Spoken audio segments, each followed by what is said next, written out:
My friend Joan was in a race against time. She was on an airplane heading toward Los Angeles. She had received a phone call that morning from a nurse on the other side of the country. She had to make her way to Los Angeles quickly. Her suitcase had been packed in advance because she knew that this time was coming, even though she did not have much money to spare at that time in her life, in the late 1980s or early 1990s. Joan had saved what she could for this trip. She was heading to Los Angeles because a friend of hers had just died the night before. He was a young gay man, and his death was the result of having AIDS. Joan was rushing to Los Angeles because she had promised her friend that when he died, she would enter his home and remove anything that she could find that indicated that he was gay and that he had AIDS. He was neither ashamed of being gay nor of having AIDS. Her friend's family, though, were fundamentalist Christians and believed that HIV/AIDS was God's punishment upon gay people. Joan's friend felt that as his family learned that he was gay and died as a result of AIDS, that they would grieve tremendously for the son and brother who they would believe was experiencing eternal torment in hell. Joan was there not because her late friend was ashamed, but because he did not want his family to suffer anguish if they knew the truth. Even in death, he wished to protect them from harm. Next Friday, December the 1st, marks World AIDS Day, a day to reflect on the impact of HIV/AIDS and on the continuing effort to deal with this still fatal disease. About 750,000 people die every year from HIV and AIDS. Joan's story is one of so many that I could tell about HIV/AIDS in the 1980s and 1990s, when the disease was a death sentence for so many. As this is the Sunday before World AIDS Day, we might reflect on that time, acknowledge that HIV/AIDS is still a presence in the world, affirm that suffering of so many people was not in vain, and look toward the future as well. Every generation has an event that shadows it. Some demographers have determined that people who were born from 1958 to 1964 do not belong in with the baby boomer generation. One observer refers to them as Generation Jones, as their life experiences were very different from those born 12 to 18 years before their births. Jonesing is a slang term meaning to have a strong craving for something, and I would add, for something that others have or had. I belong to Generation Jones, and I don't claim being a baby boomer. The AIDS crisis shadowed people of my age's young adulthood. Clearly it did for myself and for my friend Joan. We had friends who did not survive the onslaught of the epidemic.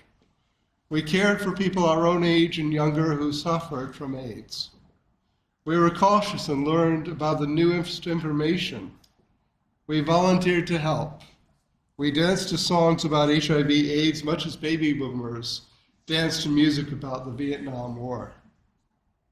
The HIV/AIDS crisis began in 1981, though it was not understood as a health crisis.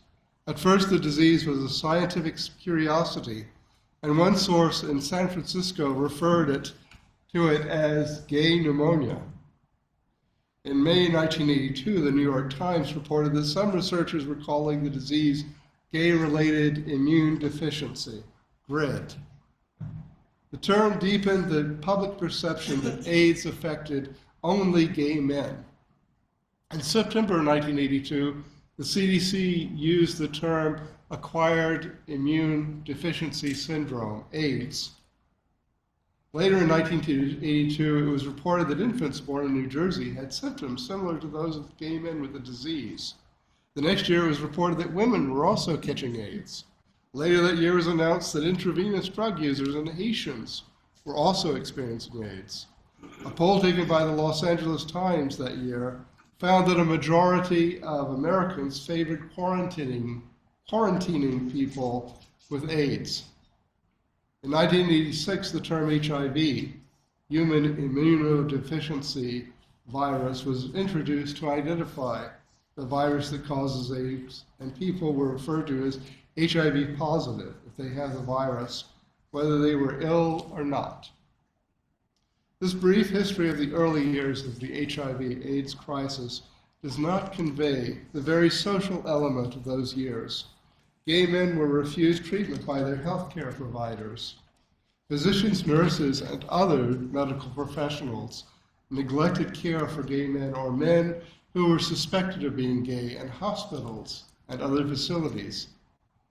It was a matter of sick jokes about gay men, or as a matter of hatred. The Reagan administration and most politicians in either party refused to increase money substantially in the national budget for AIDS research and care. In response to both factors, gay men began to become serious about organizing. ACT UP, which stands for the AIDS Coalition to Unleash Power, was founded in 1987 to provide direct action, medical research, treatment, and advocacy, and working to change legislation and public policies. They also protested and caused riots. Other groups also became involved. These were historical events, but all this was personal. You might remember I mentioned sometime last year my seminary classmate, Jeffrey Tidwell, who I mentioned waiting for at the door as he walked the block toward Meadville Lombard Theological School, the Unitarian Universalist seminary that I attended. And that was on our first week in training for the ministry in 1992. Jeffrey was the first person I ever met who was totally out of the closet, totally open about being gay. Nobody passing Jeffrey on that sidewalk probably had any delusions that he was straight. Jeffrey did not fit into any mold, though. He was a small-town Kentucky yokel, and from a Quaker family. That's unusual. A Unitarian Universalist and a devout Christian. An openly, flamboyantly gay man, a Halloween drag queen, and most unusual of all, he was also a Republican. He combined elements of identity that seemingly did not go together. But he was real. He was Jeff. Besides being the first openly gay person I had ever met, Jeffrey was also the first HIV positive person I had ever met. He was open about it. Jeffrey entered Meadville Lombard Theological School knowing that his HIV status meant that no treatment then existed, and he would probably never graduate from seminary and become a Unitarian Universalist minister. In the first quarter in seminary, we aspiring Unitarian Universalist ministry students had to deliver a paper in class about the covenant we would have for the people we would serve as minister. Jeffrey started delivering his paper. Jeffrey talked about knowing that he would probably not live to graduate from the program. There were no dry eyes in that room. A year and a half later, Jeffrey died from AIDS. Political pastoral education is the training that aspiring ministers go through as essentially student chaplains. I told the advisor for the community-based clinical pastoral education program which my seminary was affiliated with, that I wanted to do something with people who had AIDS. I thought that working with gay men who had HIV/AIDS would help me with the grief that I felt over Jeffrey's death only a couple of weeks before I talked with the advisor. She called me later to her office, a week later, and told me the only thing she could find was a placement at the AIDS Pastoral Care Network as a pediatric HIV/AIDS clinic at what was then called Children's Memorial Hospital in Chicago. This was the only option available that she could find. Take this or wait until next summer, and that didn't work with my schedule. One of the perverse proofs that I have for the existence of God is that so many times in my life, I have begun a sentence with the words, "I will never," and found myself doing something that I had said adamantly that I would never do. A couple of months before the offer of the clinical pastoral education at Children's Memorial Hospital, I stated to some of my seminary classmates, "I will never work with children." Sometimes God pushes one in the direction that one needs to go, not the direction that one wants to go. So I served as student chaplain at the clinic. My congregation was composed of children who were HIV positive and their caregivers, whom I met in a large clinic waiting room before they went in for medical care. And sometimes afterwards, and sometimes during I went in with them when they were having medical care. I saw the other side of the AIDS crisis from the perspective of the little girl whose doll was always dying of kidney failure, just as their father had. Or the formerly alcoholic grandfather who had stopped drinking because he was the last remaining family member and had to live to care for his 9-year-old grandson. All of the children were born HIV positive, and they did not know anything else. Their caregivers were the ones who suffered more emotionally. Some of them were parents whose sexual life or intravenous drug use was now exposed every time they brought the children to the clinic. HIV/AIDS exposed their secrets, and often they were ashamed. The parents were usually my focus. If one can make it through clinical pastoral education without feeling pulled inside out, then one needs to take another clinical pastoral education. This didn't pull me out totally at the time. That happened after the clinical pastoral education was over. I met the new chaplain to that waiting room, and she told me about a child who had died, and I lost it, right there on the street corner. These reflections have been personal, and I try not to talk too much about my personal experience.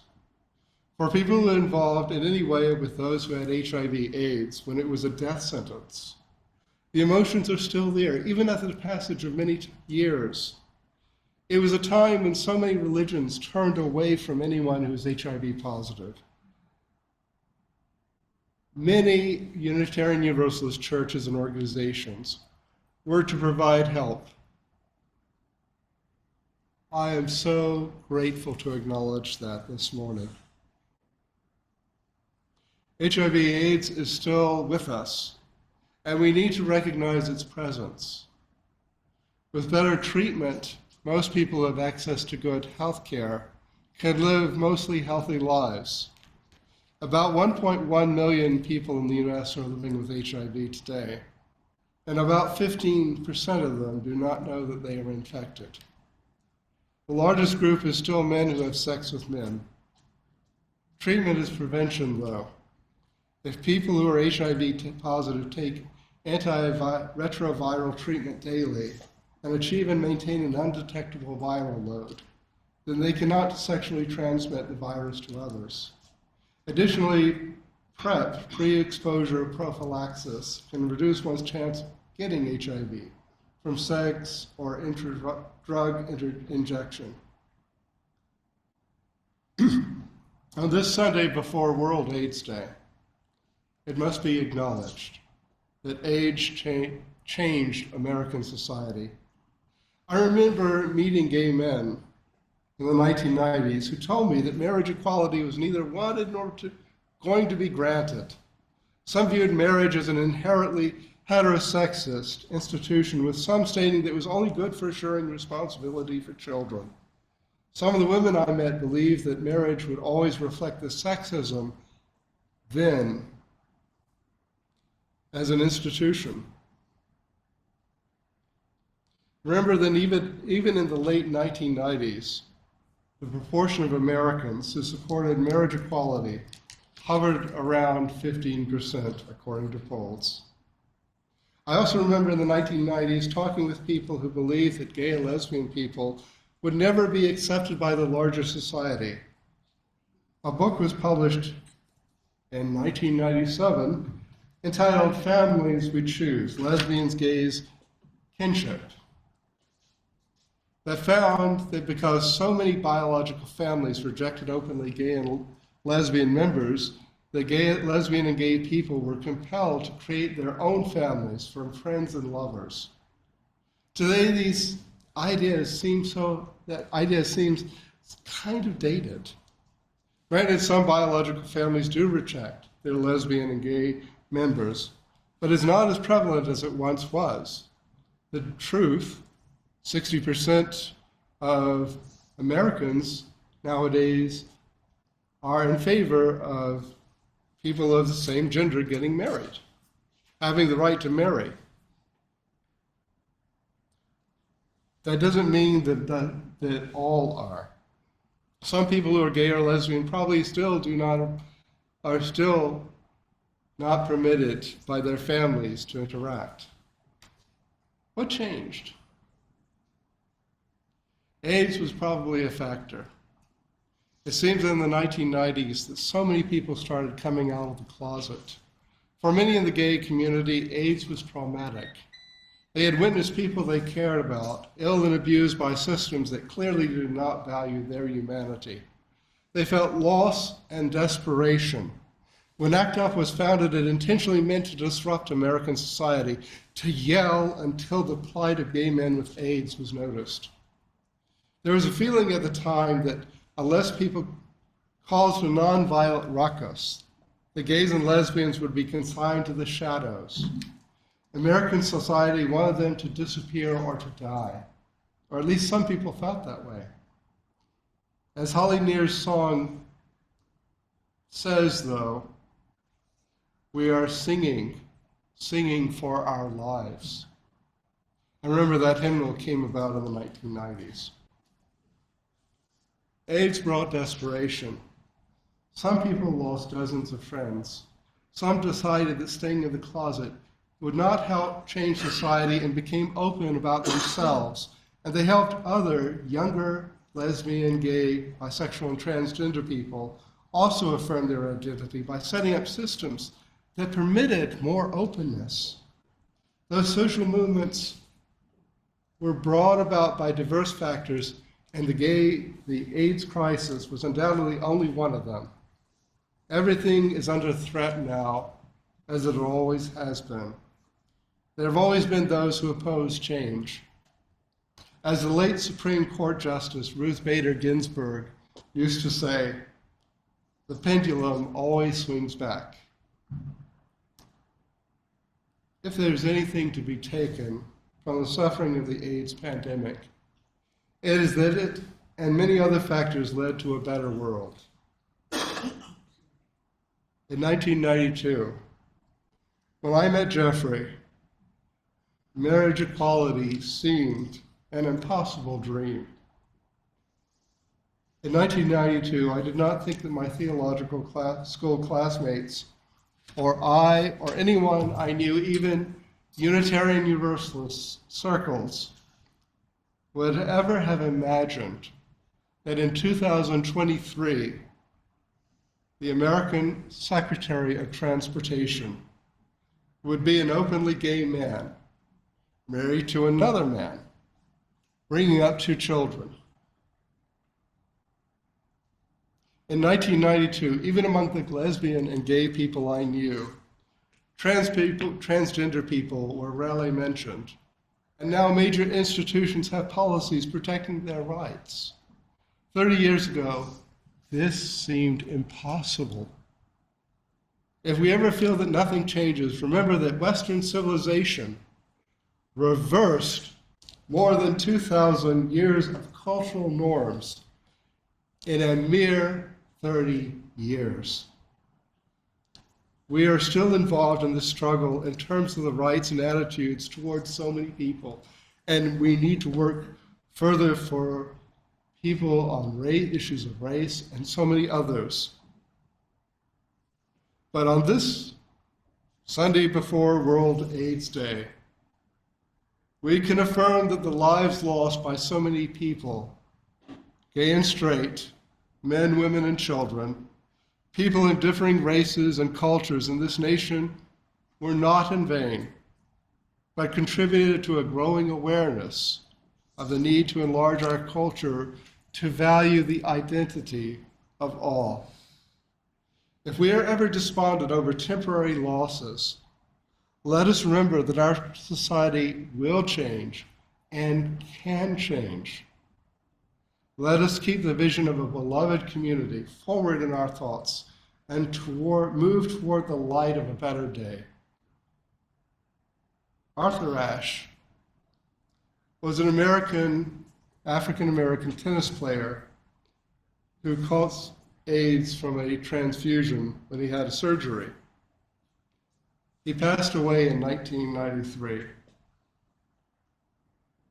He continues to give us encouragement with the words, "What we give makes a life." Our giving of what we can give moves us forward. In closing, this prayer seems appropriate. It was written by my colleague in the Unitarian Universalist ministry, and she's also a close friend, Maureen Caloran. It's entitled Blessing for Hope on World AIDS Day. Please pray or meditate with me. It has been a long struggle, and our work is far from over. As we go forth, may we be empowered by the Spirit of hope and healing, whose one name is God, and whose other name is love.